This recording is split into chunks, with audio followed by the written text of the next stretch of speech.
तब इस संसार को रचने के लिए वे ब्रह्मा पद पर प्रतिष्ठित होते हैं और संसार की रचना करते हैं। और भगवान शंकर जब तप करते हैं तो संसार की भगवान विष्णु जब तप करते हैं तो संसार को पालन करने में सक्षम होते हैं। और फिर भगवान शंकर जब तप करते हैं तो इस संसार को संहार करने में सक्षम होते हैं। शेष नाग जब तप करते हैं तो इस पृथ्वी के भार को धारण करने के लिए अपने मस्तक पर वे सक्षम होते हैं। तो जितना भी कार्य कोई करते हैं तो तप ही के कारण करते हैं। आप लोगों ने सुना कि सावित्री ने अपने पति को यमराज के घर से ले आए। तो कैसे ले आए? तो उन्होंने तप किया। सावित्री ने कौन सा तप किया? अपने को सदाचार रूपी बंधन में रखा, अपने को सदाचार युक्त जीवन बिताया और उसमें इतनी शक्ति आ गई केवल पातिव्रत के अलावा। स्त्री को चाहिए कि पति के अलावा किसी पुरुष को अगर देखना ही पड़े तो भाई, पिता और पुत्र के रूप में देखना चाहिए। अब रावण तो सीता जी को हरण करके लेके चला गया और रावण आया मिलने के लिए सीता जी से अशोक वाटिका में। अब रावण प्रश्न पर प्रश्न सीता जी से कर रही है, उत्तर तो देना है, पर क्या किए? एक मुट्ठी तिनका ले लिए, घास ले लिए और घास को अपने चेहरे से ढक करके वह बात करती है। लेकिन आजकल की महिलाएं शरीर पर क्या, सिर पर भी वस्त्र रखने के लिए तैयार नहीं है। शरीर की ऊर्जा निकल रही है, उससे सदाचार का पालन क्या होगा? वह सावित्री अपने को सदाचार युक्त जीवन बिता करके केवल पातिव्रत धर्म का पालन किया और यमराज से अपने पति को ले आया। कितना सदाचार में शक्ति है, तप में कितना शक्ति है। सत्यनसुईया सर्वश्रेष्ठ सती कहलाई। यह बात जब नारद जी के द्वारा ब्रह्माणी को पता चला तो कहा हमसे भी ज़्यादा वह पातिव्रत धर्म पालन करती है। कहाँ, मृतलोक में तो उन्हीं का डंका बज रहा है पातिव्रत धर्म का। फिर शंकर भगवान के पास में गए। पार्वती कहती है, नारद जी आप कहाँ गए थे? कहा अरे क्या करें, ये मृतलोक में जो सत्यनसुईया का डंका है पातिव्रत का, तीनों लोक में बज रहा है। पार्वती कहती ऐसी बात है, हमसे भी ज़्यादा है क्या? कहा हाँ ज़्यादा है। वह घूमते घूमते विष्णु लोक गए। लक्ष्मी जी कहती है कि नारद जी आप कहाँ गए थे इतना दिन से? तो कहते क्या कहें, मृत भुवन में सत्यनसुईया का पातिव्रत धर्म का डंका तीनों लोक में बज रहा है। कहा अच्छा ऐसी बात है, हमसे भी ज़्यादा है क्या? बोला कि हाँ आपसे भी ज़्यादा है।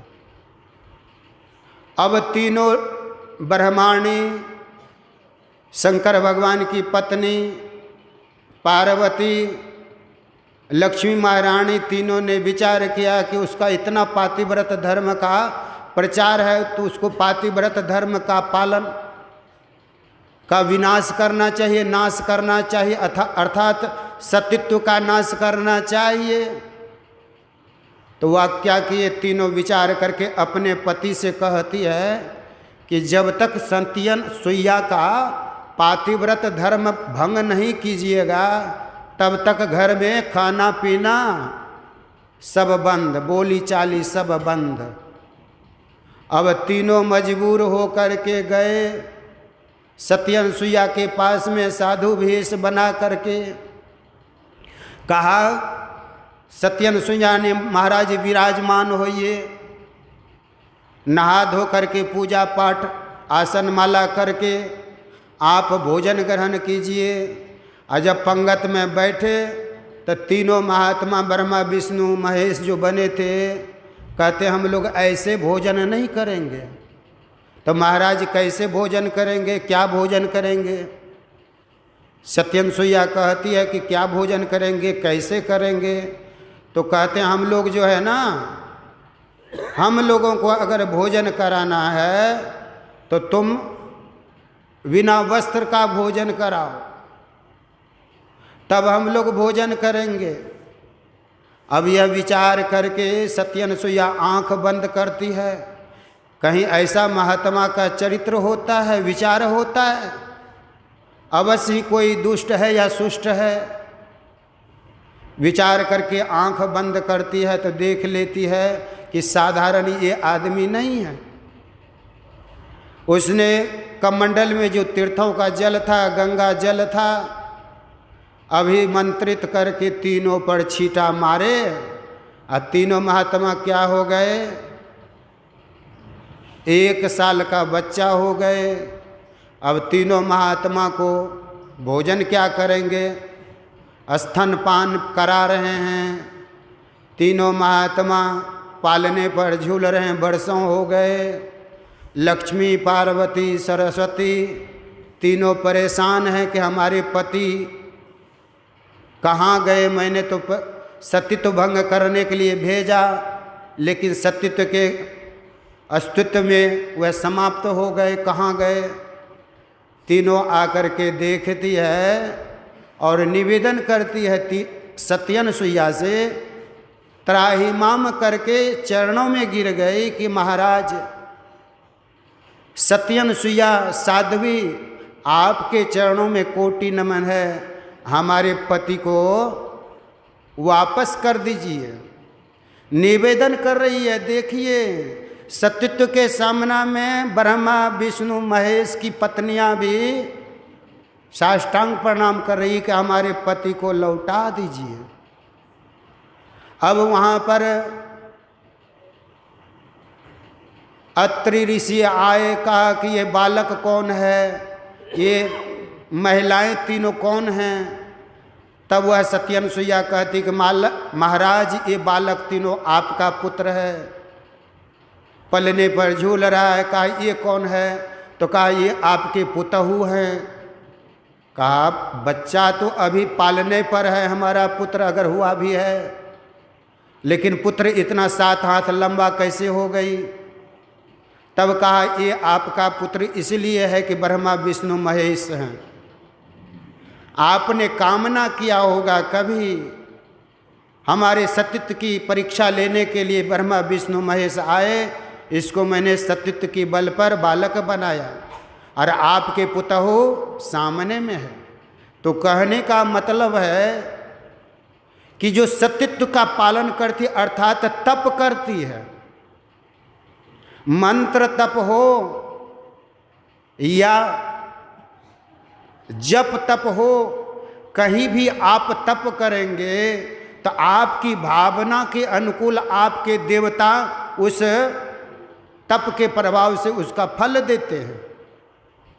अब देखिए होलिका ने तप किया तो उसको मरने का भय था, अग्नि का भय था, शत्रुओं का भय था, राक्षसी वृत्ति थी।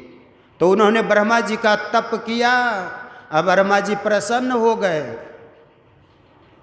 तो एक चादर दिया वरदान में कि इस चादर को ओढ़ करके जब तुम बैठ जाएगी अग्नि पर तो अग्नि भी तुम्हें नहीं जला सकेगा। लेकिन अब देखिए वह प्रहलाद को, भगवान के भक्त को मारने के लिए स्वयं उस चादर पर बैठती है, अग्नि में प्रवेश करती है प्रहलाद को जलाने के लिए। लेकिन जब भगवान की महिमा होती है तो पवन देव उल्टा चल गया, अर्थात उस बालक के शरीर पर वह चादर लिपट गया और होलिका बिना चादर के रह गई, वह जल करके समाप्त हो गई।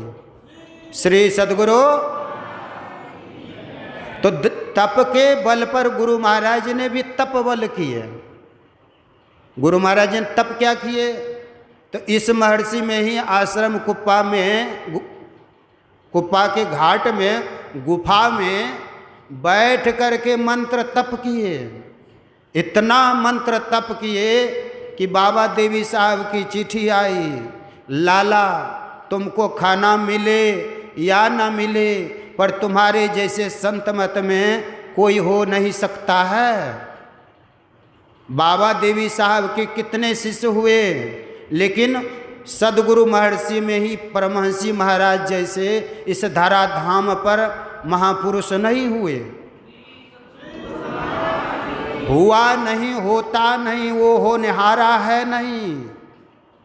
तीनों काल में ऐसे महापुरुष ने तप किए थी। यह भूमि तप की रज इस भूमि पर पूरा भरा पड़ा है, तो उस रज को हम लोग धारण करते रहें, अर्थात आराधना श्रद्धा संपन्न अपना सुमन अर्पित करते रहें तो हमारी भक्ति पूरी होगी।